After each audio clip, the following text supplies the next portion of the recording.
Ma mère ricanait, jamais tu n'auras une vraie maison, ma pauvre fille. Ma sœur, elle, me lançait avec dégoût, retourne dans ton trou à rats. Tu nous fais honte. Elle pensait que j'étais finie. Elle pensait que leur cruauté m'avait brisée. Mais 6 mois plus tard, je les ai invitées à prendre le thé. Lorsqu'elles sont arrivées devant le portail en fer forgé de 3 mètres de haut, ma sœur a hurlé au téléphone, la voix tremblante de panique. « Maman! Viens tout de suite! Tu ne vas pas le croire. C'est impossible. » Elle ne savait pas que le trou à rats avait accouché d'un empire. Et aujourd'hui, elles allaient apprendre que le silence est l'arme la plus bruyante qui soit. Avant de vous raconter comment j'ai transformé mon humiliation en un triomphe absolu, dites-moi dans les commentaires, depuis quelle ville ou quel pays regardez-vous cette vidéo? Et quelle heure est-il chez vous en ce moment? J'adore imaginer ma voix voyager à travers le monde. Tout a commencé dans un cimetière, sous une pluie battante qui semblait vouloir effacer le monde entier. Le froid d'octobre avait ce mordant particulier, humide et pénétrant, qui se glisse sous le col de votre manteau et descend le long de votre colonne vertébrale. Je me tenais à l'écart, près d'un vieux chêne, mes chaussures bon marché enfoncées dans la boue collante. C'était l'enterrement de mon père. La foule était modeste. Quelques anciens collègues, des voisins, et bien sûr, ma famille. Ou plutôt, ce qu'il en restait. Je portais un manteau noir que j'avais depuis 5 ans, dont la laine commençait à boulocher au coude. Je n'avais pas de parapluie. Le mien s'était retourné et cassé à cause d'une rafale de vent 2 rues plus loin. Alors, je laissais l'eau ruisseler sur mes cheveux, sur mes joues, se mêlant à mes larmes silencieuses. À quelques mètres de là, une scène tout droit sortie d'un magazine de mode se déroulait. Une berline noire aux vitres teintées s'est arrêtée.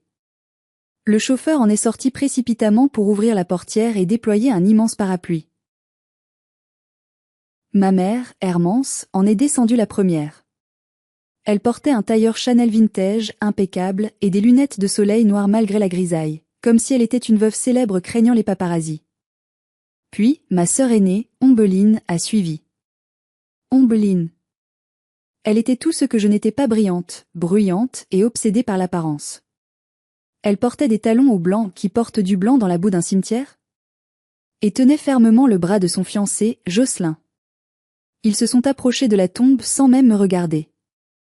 C'était comme si j'étais transparente. Comme si je faisais partie du décor, un peu comme une pierre tombale ou un arbre mort. Mais le vent a porté leur voix jusqu'à moi. Regarde-la, a chuchoté Ombeline, assez fort pour que je l'entende. Elle n'a même pas fait l'effort de se coiffer. On dirait qu'elle sort tout droit de son atelier crasseux. Chut, a répondu ma mère, sans vraiment baisser le ton. Ne la regarde pas. Elle porte l'odeur de l'échec sur elle. C'est gênant pour nous. Jocelyn a ricané. Elle aurait au moins pu nettoyer ses chaussures. C'est irrespectueux pour ton père. J'ai baissé les yeux vers mes bottines. Il avait raison. Il y avait des traces de graisse et de terre. Je venais de passer la nuit à l'atelier, essayant de sauver le mécanisme d'une horloge comptoise pour payer mon loyer. Je n'avais pas eu le temps de rentrer me changer. Je voulais juste dire au revoir à papa. Je me suis approchée doucement du cercueil une fois que le prêtre a fini son oraison.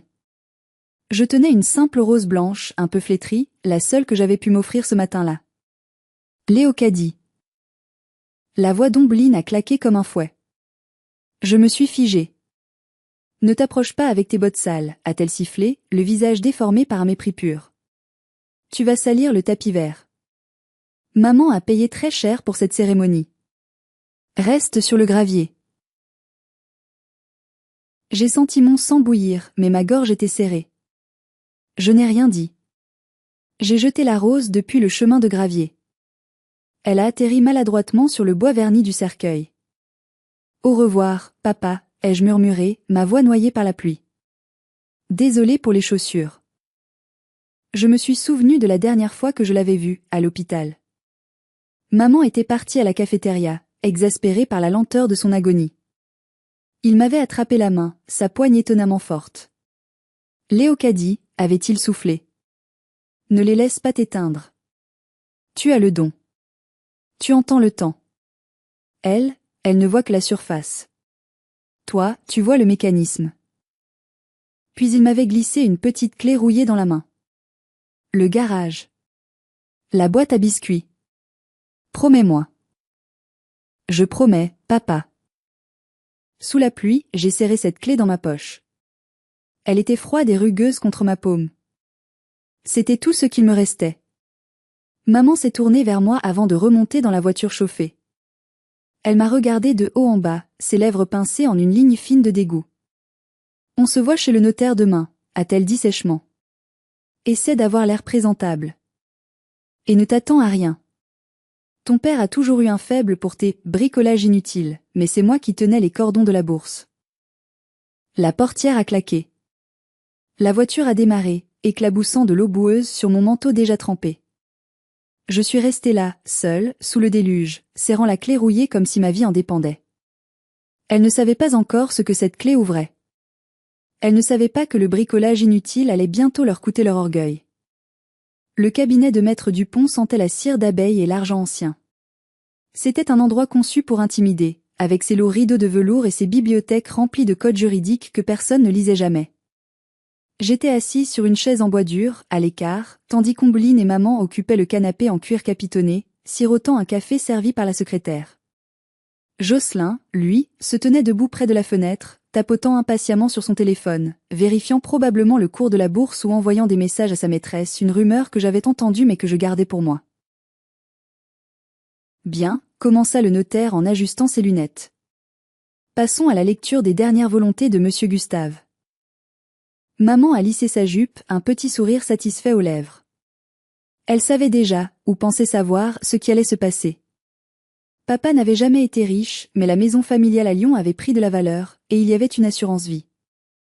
À mon épouse, Hermance, je lègue la propriété du 12 rue des Lilas, ainsi que l'usufruit de tous mes comptes bancaires courants. Maman a hoché la tête, comme si c'était une évidence cosmique.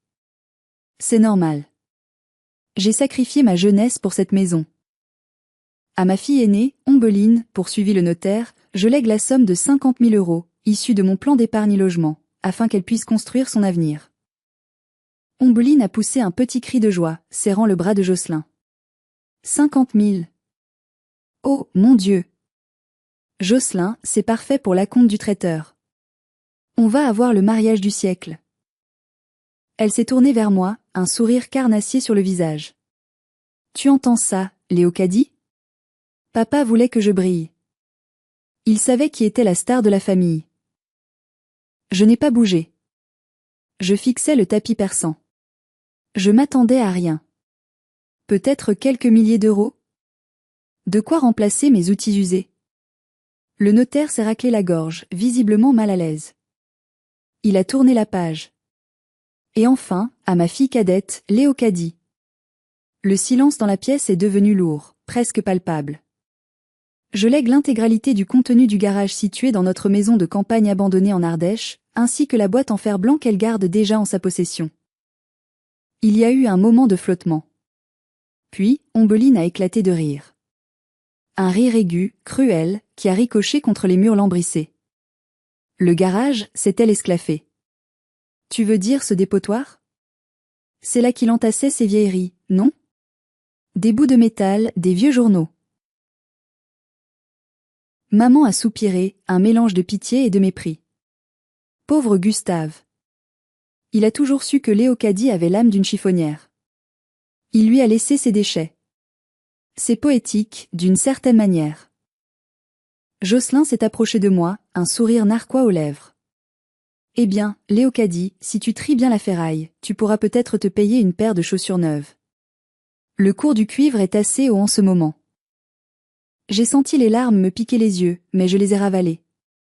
Pas devant eux. Jamais devant eux. Merci, maître, dis-je d'une voix que je voulais ferme, mais qui tremblait légèrement. C'est tout? C'est tout, mademoiselle. Je me suis levée. J'avais l'impression d'avoir reçu une gifle publique. Papa m'avait légué des ordures? C'était ça, mon héritage? Des déchets, pendant qu'Ombeline recevait de l'argent liquide et maman une maison? Ne sois pas jalouse, chérie, m'a lancé maman en se levant à son tour. Chacun reçoit ce qu'il mérite. Tu as toujours aimé traîner dans la saleté et la graisse. Ton père t'a juste donné ce qui te correspond. Je suis sortie du bureau sans un mot, le son de leur rire me poursuivant dans le couloir. J'ai marché jusqu'à mon petit studio en sous-sol, serrant mon sac contre moi. La boîte à biscuits était dedans. Je ne l'avais pas encore ouverte. J'avais peur. Peur de confirmer qu'il ne m'aimait pas autant que je le croyais. Arrivé chez moi, dans l'odeur de solvant et de poussière qui imprégnait mon petit atelier, j'ai posé la boîte sur mon établi. C'était une vieille boîte de galettes bretonnes, rouillée sur les bords. Mes mains tremblaient en soulevant le couvercle. À l'intérieur, pas d'argent. Pas de bijoux. Juste des lettres, des vieux schémas techniques jaunis, et un tas de rouages, de ressorts et de pièces détachées qui sentaient l'huile rance. J'ai failli tout jeter par terre. Ils avaient raison. C'étaient des ordures. Je n'étais rien d'autre que la poubelle de la famille. Mais alors que je m'apprêtais à refermer la boîte, un petit papier plié en 4 a attiré mon attention. C'était l'écriture de papa. Léocadie, ma petite horlogère. Le monde voit de la rouille. Toi, tu verras l'âme. Va au garage. Regarde sous la bâche grise au fond, derrière le tracteur cassé. J'ai passé 40 ans à chercher les pièces. Je n'ai jamais eu tes mains pour les assembler.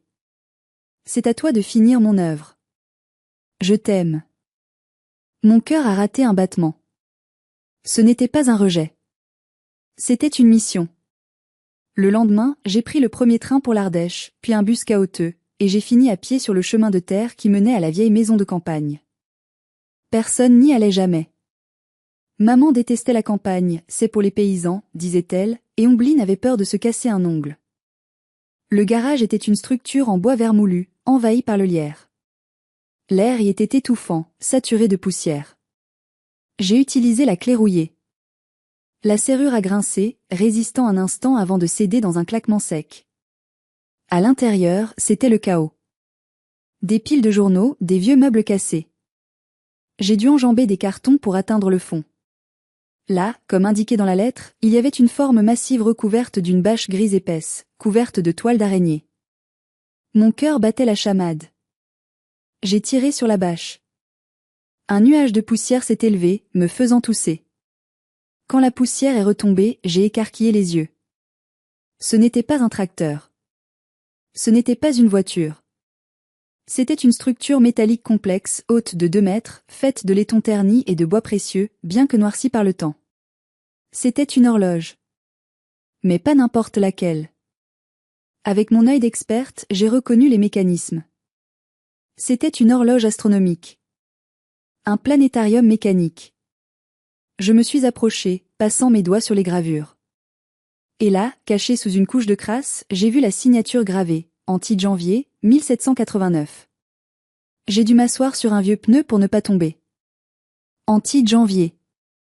L'un des plus grands horlogers de l'histoire. Cette pièce, on la croyait perdue, détruite pendant la Révolution. Papa avait passé sa vie à rassembler les morceaux, à la cacher, pièce par pièce, dans ce garage, sous le nez de maman qui ne voyait que des ferrailles. Il ne m'avait pas laissé des déchets. Il m'avait laissé un trésor. Un trésor en kit, certes, brisé et incomplet, mais un trésor inestimable. Je savais que tu viendrais. J'ai sursauté. Dans l'encadrement de la porte, une silhouette se découpait à contre-jour. C'était l'oncle Ambroise, le frère de papa. Celui que la famille traitait de fou parce qu'il vivait seul dans une cabane en forêt. Oncle Ambroise? Tu savais? Il est entré, s'appuyant sur sa canne. Il a souri, un sourire édenté mais chaleureux. Ton père et moi, on a passé des nuits entières ici. Il achetait les pièces dans les brocantes, une par une, pour quelques francs, en faisant croire à ta mère qu'il achetait des outils de jardinage. Il a posé sa main sur mon épaule.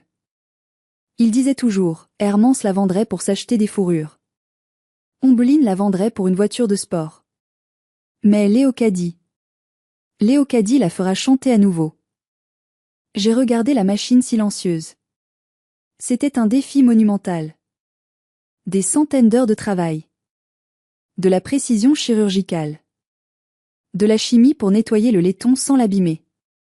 Ça vaut combien? Ai-je demandé, la voix étranglée. Ambroise a haussé les épaules. En l'état? Pas grand-chose. Un tas de ferraille, comme a dit ta sœur. Mais si tu la restaures. Si tu la fais fonctionner. Il m'a regardé droit dans les yeux.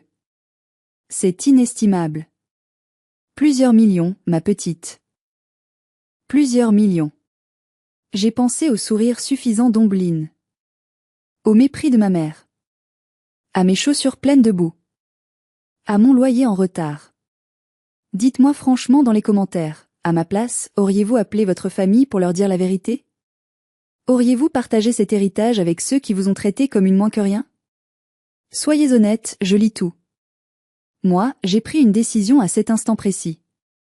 J'ai regardé oncle Ambroise. Personne ne doit savoir, ai-je dit. Je vais la restaurer. Ici, la nuit. Et quand elle sera vendue, ce sera ma revanche. Ambroise a souri. Je te prêterai ma lampe à pétrole. Au travail, Léocadie. C'était le début de ma double vie. Le jour, j'étais la pauvre fille en deuil. La nuit, j'étais l'architecte de mon propre destin. Les 6 mois qui ont suivi ont été un enfer physique et mental. J'ai menti à tout le monde.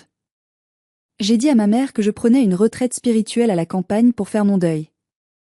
Elle a ricané au téléphone. C'est ça, va pleurer avec les vaches. Pendant ce temps, ta sœur organise son mariage. Elle a loué le château de Valency, tu te rends compte? C'est royal. Je vivais dans le garage. Je dormais sur un matelas pneumatique percé. Je mangeais des conserves froides. Mes mains étaient constamment tachées d'huile noire, mes ongles cassés, ma peau irritée par les solvants chimiques. Chaque pièce de l'horloge devait être démontée, nettoyée au bain à ultrasons, polie à la main, et parfois, je devais refaire une dent d'engrenage à la lime, au millimètre près. C'était un travail de titan. Il y a eu des nuits où j'ai pleuré de fatigue, où j'ai voulu tout abandonner. Une nuit, vers 3 heures du matin, alors que j'essayais de réaligner le mécanisme planétaire, mon téléphone a vibré. C'était Ombeline. Allô, ma voix était rauque. Léocadie. Devine quoi? Elle ne m'a même pas demandé comment j'allais. J'ai trouvé ma robe. Une Vera Wang sur mesure. Ça coûte 12 000 €, mais maman a dit que c'était un investissement pour mon image. Et toi? Tu fais quoi dans ta boue? Tu as trouvé un mari fermier? J'ai regardé l'engrenage en or massif que je tenais entre mes pinces. Il brillait sous la lumière de la lampe. Non, Ombeline. Je travaille. Tu es d'un ennui mortel. Bref, n'oublie pas, le mariage est dans 2 mois. Essaie de ne pas nous faire honte. Jocelyn a invité des investisseurs importants. Elle a raccroché. J'ai raccroché aussi. Et j'ai remis l'engrenage en place. Clic. Soudain, un bruit. Tic. Tac. Tic. Tac. Le cœur de l'horloge s'était remis à battre. Pour la première fois depuis 2 siècles. Le son était pur, régulier, comme une musique céleste. J'ai vu les petites planètes en argent commencer leur rotation lente autour d'un soleil en or. J'ai pleuré. Pas de tristesse, mais de pure joie. J'avais réussi. 2 semaines plus tard, j'ai contacté un expert renommé de Genève, un ami de mon ancien professeur. Il est venu en personne, en grand secret. Quand il est entré dans le garage et qu'il a vu l'horloge restaurée, brillant de 1000 feux au milieu du fatras, il a tombé sa mallette. Mon Dieu, a-t-il murmuré. C'est l'astronome perdu. C'est le Saint Graal. La vente s'est faite discrètement, via une maison d'enchères privée à Zurich, pour éviter que la nouvelle ne s'ébruite dans les journaux grand public. L'acheteur était un musée privé au Qatar. Le montant final, après déduction des frais et des taxes, a été viré sur un compte offshore que j'avais ouvert pour l'occasion. Je me souviens du moment où j'ai ouvert l'application bancaire sur mon téléphone fissuré. Mes mains tremblaient tellement que j'ai failli le laisser tomber. Solde, 4 250 000 €. 4 250 000 €. J'ai regardé mes mains sales. J'ai regardé mes bottes trouées. J'ai regardé le garage en ruine. J'étais riche. Plus riche qu'Ombeline ne le serait jamais. Plus riche que maman n'avait jamais rêvé de l'être. J'aurais pu acheter une Ferrari. J'aurais pu partir aux Bahamas. Mais ce n'était pas mon plan. L'argent n'était pas une fin en soi. C'était une munition. Et j'avais une cible très précise en tête. J'ai composé le numéro d'une agence immobilière de luxe spécialisée dans les biens historiques. Bonjour, dis-je, ma voix soudainement claire et autoritaire, dépouillée de toute hésitation. Je suis intéressé par une propriété dans la région du Beaujolais. Le château de Valency. Oui, je sais qu'il n'est pas officiellement à vendre. Mais tout est à vendre quand on a le bon prix. C'était le château qu'Ombeline voulait louer pour son mariage. Le jeu commençait. Je suis rentré à Lyon, gardant mon secret scellé comme un coffre-fort. Je suis retourné dans mon appartement en sous-sol. Je n'ai rien changé à mon apparence. J'ai continué à porter mes vieux pulls. La semaine suivante, Ombeline m'a convoqué pour l'essayage final de sa robe. Tu viens, mais tu restes en retrait, m'a-t-elle ordonné au téléphone. J'ai besoin de quelqu'un pour porter la traîne et m'aider à enfiler mes chaussures. Maman a mal au dos. Je suis allée à la boutique de luxe. Les vendeuses m'ont regardé comme si j'étais une erreur de casting. L'une d'elles m'a même tendu un sac poubelle en disant « Tenez, pour jeter les emballages, mademoiselle la stagiaire. » Je n'ai rien dit. J'ai pris le sac. J'ai aidé Ombeline à entrer dans sa robe meringue. Elle se regardait dans le miroir, extatique. Je suis une princesse. Jocelyn va être fou. Et le château? Ah, le château de Valency. Tu as vu les photos, Léocadie? C'est le lieu le plus exclusif de France. C'est magnifique, ai-je dit doucement, en ajustant l'ourlet à ses pieds. Oui, bon, fais attention avec tes mains rugueuses, tu vas accrocher la soie, a-t-elle crié en retirant son pied. Elle m'a donné un petit coup de pied, par accident, sur l'épaule. Oups. Désolée. Mais sérieusement, mets de la crème. Tu as des mains de maçon. Maman, assise sur un fauteuil Louis XV, sirotait une coupe de champagne. Ne sois pas dur avec elle, Ombeline. Léocadie a son utilité. Il faut bien des gens pour nettoyer la boue pour que les reines puissent marcher sans se salir. Elles ont ri toutes les deux. Ce rire complice qui m'avait hanté toute mon enfance. J'ai baissé la tête pour cacher mon sourire. Un sourire froid, tranchant. Profitez bien, reine d'un jour. Un peu plus tard, alors qu'Ombeline se changeait, je suis allée aux toilettes. En passant près de la réserve, j'ai entendu une voix familière. C'était Jocelyn. Il était au téléphone, de dos. Oui, bébé, je sais. C'est chiant. Mais elle a touché un petit héritage et sa mère a du bien. Une fois mariée, je gère ses comptes, je prends ce qu'il y a à prendre pour éponger mes dettes de jeu, et on verra après. C'est une dinde, elle ne verra rien. Je t'aime, Chloé. Je me suis figée. Jocelyn n'aimait pas Ombeline. Il l'épousait pour l'argent qu'elle n'avait même pas vraiment, puisqu'elle dépensait tout pour ce mariage. C'était une double escroquerie. J'aurais pu entrer dans la cabine et tout dire à Ombeline. Je l'aurais sauvée. Mais je me suis souvenu du coup de pied. Je me suis souvenu du trou à rats. Je me suis souvenu de l'enterrement de papa. J'ai sorti mon téléphone et j'ai lancé l'enregistrement vocal. J'ai enregistré les 30 dernières secondes de sa conversation. Puis, je suis retournée dans le salon d'essayage, le visage impassible. Tout va bien, a demandé maman. Très bien, ai-je répondu. Je pensais juste à l'avenir. L'avenir? Ombeline est sortie, radieuse. Mon avenir est tout tracé. Je vais être madame de Valency le temps d'un week-end. Et toi, tu seras toujours Léocadie la bricoleuse. Si elle savait. Le soir même, j'ai reçu un appel de mon agent immobilier. Mademoiselle, dit-il d'une voix respectueuse. Le propriétaire du château de Valency a accepté votre offre. Il a été très touché par votre projet de restaurer la bibliothèque historique et les horloges du domaine. Il préfère vendre à une passionnée d'art qu'à un promoteur hôtelier. Et pour la clause de confidentialité? Absolue. Jusqu'à la signature finale. Parfait. Préparez les papiers. Je paie comptant. J'ai raccroché. J'ai regardé le plafond fissuré de mon studio. Ombeline pensait qu'elle allait louer le château. Elle avait déjà envoyé les invitations. Mariage au château de Valency. Ce qu'elle ne savait pas, c'est que le château avait changé de propriétaire ce matin même. Et la nouvelle châtelaine n'avait aucune intention de louer sa demeure pour le cirque de sa sœur.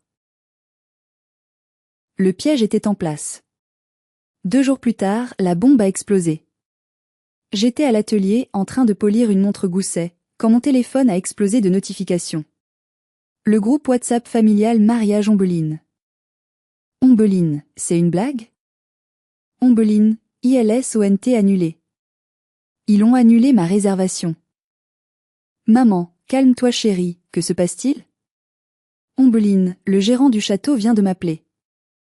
Il dit que le domaine a été vendu hier. Et le nouveau propriétaire refuse toutes les locations commerciales. Il veut en faire une résidence privée. Je vais tuer quelqu'un. J'ai relu les messages, savourant chaque majuscule, chaque point d'exclamation. Je pouvais imaginer Ombeline, le visage rouge, hurlant dans son appartement design, loué, lui aussi. J'ai attendu 10 minutes avant de répondre. Moi, oh non. C'est terrible. Tu as déjà envoyé les invitations, non? Ombeline, la ferme Léocadie. Tu ne comprends rien. C'est une catastrophe. Tout le monde sait que c'était à Valency. Je passe pour quoi maintenant? Une clocharde? Jocelyn est furieux. Jocelyn n'était pas furieux. Il était paniqué. Sans le mariage prestigieux, il ne pouvait pas éblouir ses investisseurs potentiels. J'ai laissé la panique monter pendant 24 heures. Ombeline a posté des stories Instagram en pleurs, menaçant de faire un procès au château. Bonne chance, le contrat de location n'était pas encore signé, c'était juste une option. Maman appelait tous ses contacts, mais personne ne pouvait trouver un lieu de ce standing à un mois de la date. C'était le moment. J'ai tapé un message dans le groupe. Moi, écoutez. Je sais que ça ne vaut pas Valency, mais j'ai déménagé récemment. J'ai trouvé un endroit un peu plus grand grâce à une avance sur mon travail.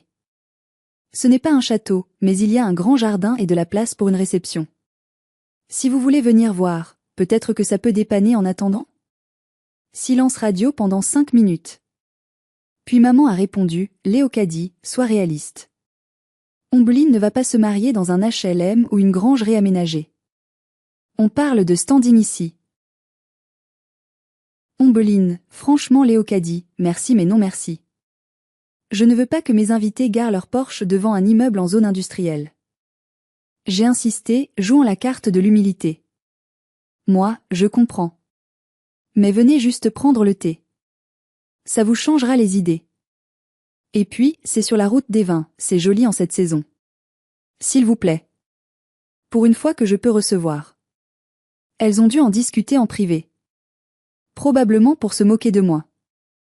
Allons voir le taudis de Léocadie, ça nous fera relativiser notre malheur. Finalement, Ombeline a répondu, ok. On passe cet après-midi. Mais juste pour 30 minutes. J'ai besoin de me défouler et de rire un peu. Rire un peu. J'ai souri en posant mon téléphone. Oui, Ombeline. Tu vas rire. Ou pleurer. Je ne suis pas sûre de la réaction physiologique exacte qui se produit quand l'ego se brise en 1000 morceaux. J'ai pris ma voiture. Pas une Mercedes de location. Une petite citadine discrète. J'ai roulé jusqu'au Beaujolais. Arrivé devant le château de Valency, les gardes m'ont salué. Bonjour, mademoiselle la propriétaire. J'ai conduit jusqu'à l'allée principale. Le château était majestueux, avec ses tours en pierre dorée, ses toits en ardoise, et ses hectares de vignes qui s'étendaient à perte de vue. C'était un chef-d'œuvre. Et c'était à moi. Je suis montée dans ma chambre la suite royale. J'ai troqué mes jeans et mon pull contre une robe en soie bleu nuit, simple mais d'une coupe parfaite, et j'ai attaché mes cheveux. J'ai mis le collier de perles que j'avais racheté chez un antiquaire, celui-là même que maman avait vendu après la mort de grand-mère pour payer les cours de danse d'Ombeline. Je suis descendue dans le salon de thé, face au jardin à la française. Marcel, dis-je au majordome que j'avais engagé. Préparez le service en argent. Et sortez les macarons. Mes invités arrivent. J'ai regardé l'heure sur la pendule Louis XIV que j'avais moi-même réparée la veille. Tic. Tac. L'heure de la justice avait sonné. J'ai suivi leur progression grâce à la localisation partagée qu'Ombeline m'avait envoyée, pour que tu saches quand préparer le café soluble. Je les imaginais dans la voiture. C'est où ce trou perdu, devait rager Ombeline. Le GPS nous fait sortir de l'autoroute. On s'enfonce dans la campagne. Je te l'avais dit, maman. Elle habite dans une ferme. Ça va puer le fumier. Maman devait essayer de la calmer. Au moins, on pourra lui dire en face qu'elle est ridicule. Ça me fera du bien de remettre les choses à leur place. Depuis la mort de ton père, elle a pris un peu trop de confiance. Jocelyn conduisait. Je voyais le point bleu de leur voiture approcher de la route départementale des 45.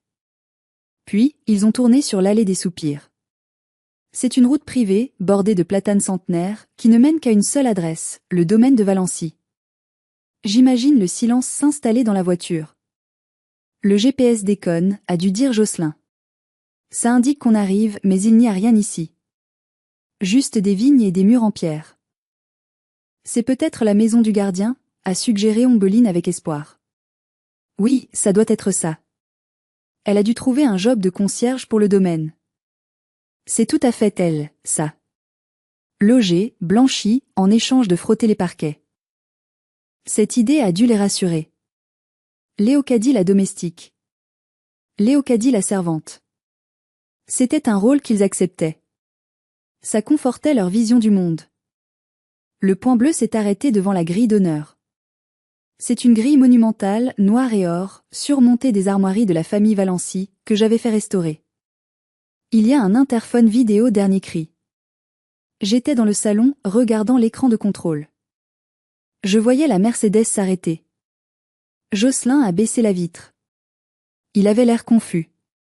Ombeline a sorti la tête. Elle regardait autour d'elle, cherchant une petite maison, une cabane, n'importe quoi qui ressemble à de la pauvreté.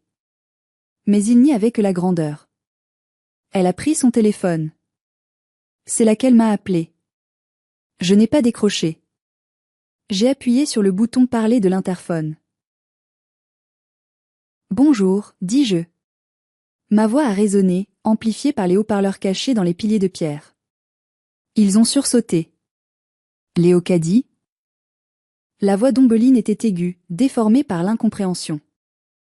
On est devant une grille immense. Le GPS dit que c'est là. Tu es où? Tu es à la loge du gardien? Ouvre-nous, on n'a pas toute la journée. Je ne suis pas à la loge, répondis-je calmement. Avancez jusqu'au perron principal. Le majordome garera votre voiture. Le quoi? J'ai appuyé sur le bouton d'ouverture. Les lourds battants en fer forgé se sont ouverts dans un silence parfait, j'avais moi-même huilé les gonds la veille. Un mouvement lent, majestueux, qui dévoilait l'allée de gravier blanc menant au château. La Mercedes n'a pas bougé pendant 10 secondes. Ils étaient tétanisés. Puis, lentement, comme dans un rêve, la voiture a avancé. Je les ai regardés remonter l'allée. J'ai vu le visage d'Ombeline collé à la vitre, la bouche ouverte. Elle passait devant les fontaines, devant les statues, devant la roseraie en fleurs. Elle passait devant le lieu même où elle rêvait de se marier. Le lieu qu'il avait rejeté. Elle ne comprenait toujours pas. Son cerveau refusait d'accepter l'information. Pour elle, c'était impossible. La voiture s'est arrêtée devant le grand escalier en pierre à double volée. Marcel, mon majordome, un ancien acteur à la retraite que j'avais embauché pour son charisme, a ouvert la portière de maman avec une courbette théâtrale. Bienvenue au château de Valency, madame. Mademoiselle Léocadie vous attend dans le grand salon bleu. C'est à ce moment précis, comme je l'avais prédit dans le titre de cette histoire, qu'Ombeline a craqué. Elle est sortie de la voiture, a trébuché sur le gravier, et a hurlé dans son téléphone, pensant peut-être appeler quelqu'un à l'aide, ou juste pour entendre sa propre voix confirmer la réalité. Maman. C'est pas possible. C'est le château. C'est lui. J'ai ouvert la grande porte d'entrée en chêne massif. Je me tenais là, encadré par la lumière dorée du lustre en cristal de baccarat qui pendait 3 mètres au-dessus de ma tête. Bonjour, maman. Bonjour, Ombeline. Vous êtes en retard pour le thé. Le silence qui a suivi mon apparition était absolu. Même les oiseaux semblaient s'être tus pour observer la scène. Maman s'est agrippée au bras de Jocelyn pour ne pas tomber. Ses lunettes de soleil ont glissé sur son nez. Elle me regardait comme si j'étais un fantôme ou une extraterrestre. Léocadie, a-t-elle coassé? Qu'est-ce que tu fais ici? Tu as cambriolé les lieux? Tu vas nous attirer des ennuis. C'était sa première réaction. Pas de la fierté.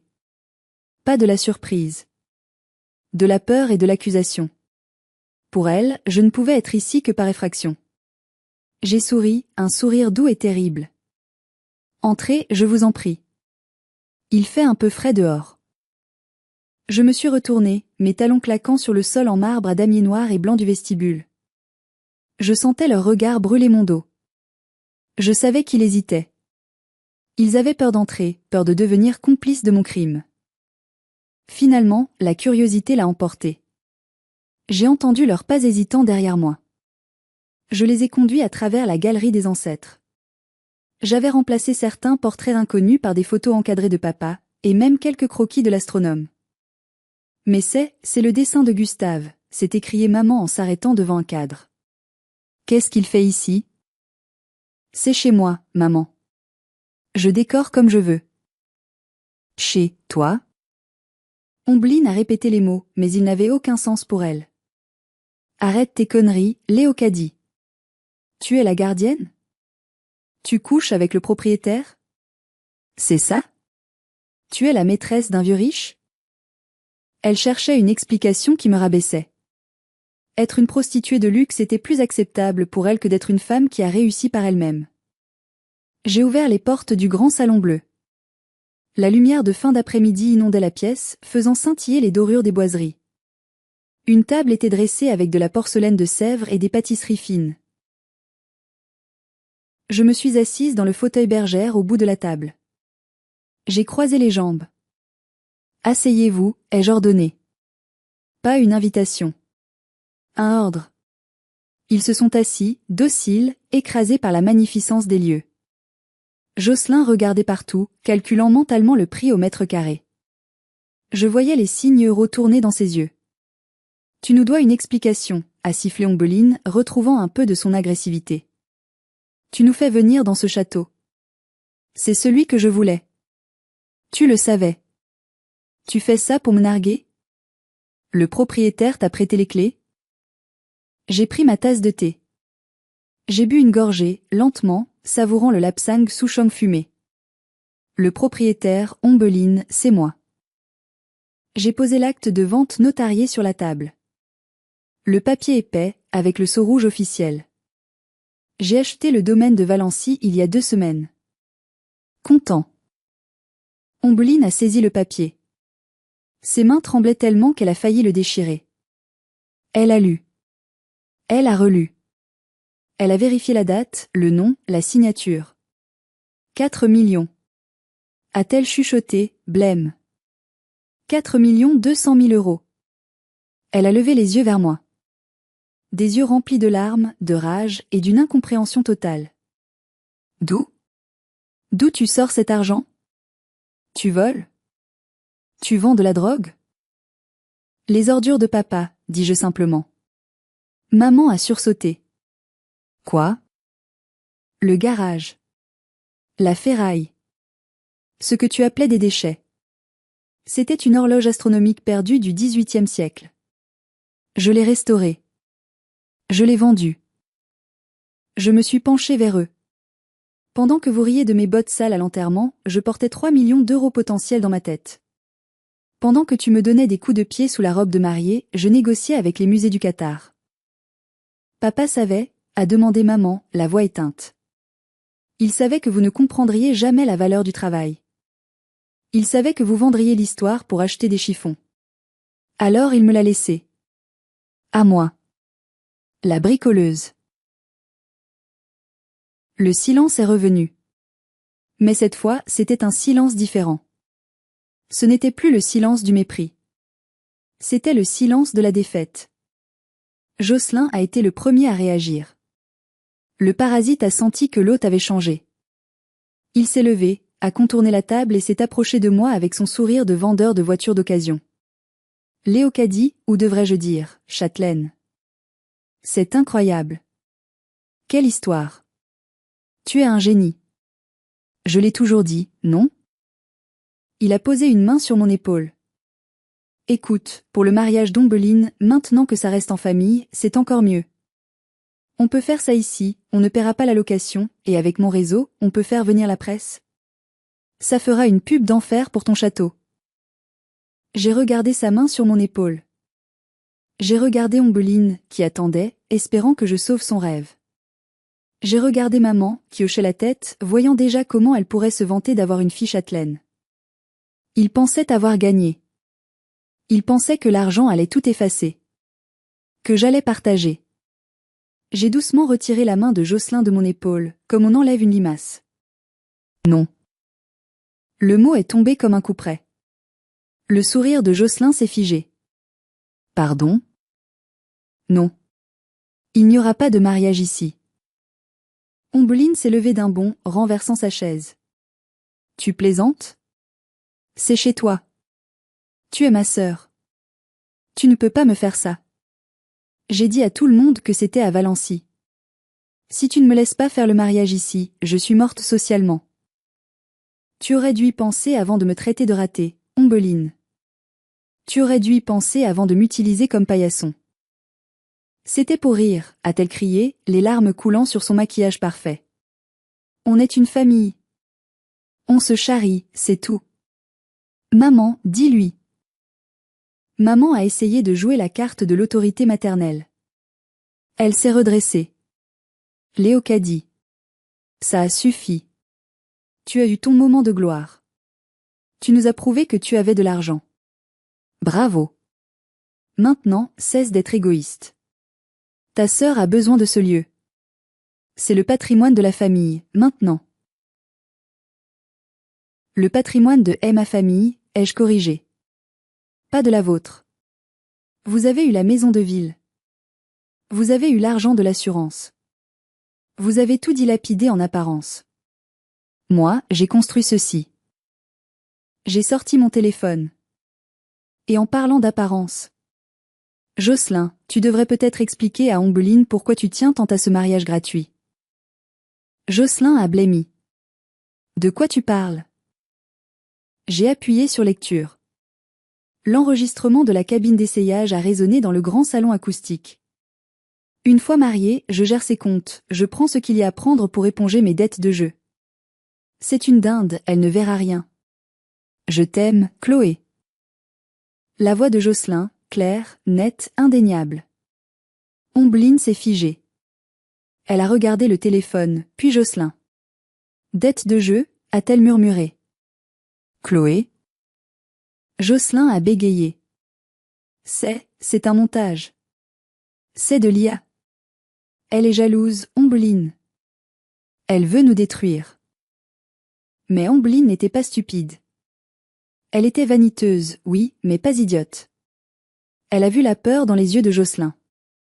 Et là, sous mes yeux, le couple parfait a implosé. Ombeline s'est jetée sur lui, le griffant, hurlant. Maman essayait de les séparer en criant. C'était le chaos.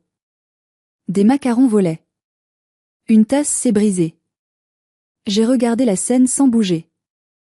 Je me sentais étrangement détachée. Je n'avais même plus de colère. Juste une immense fatigue. Marcel, ai-je appelé calmement.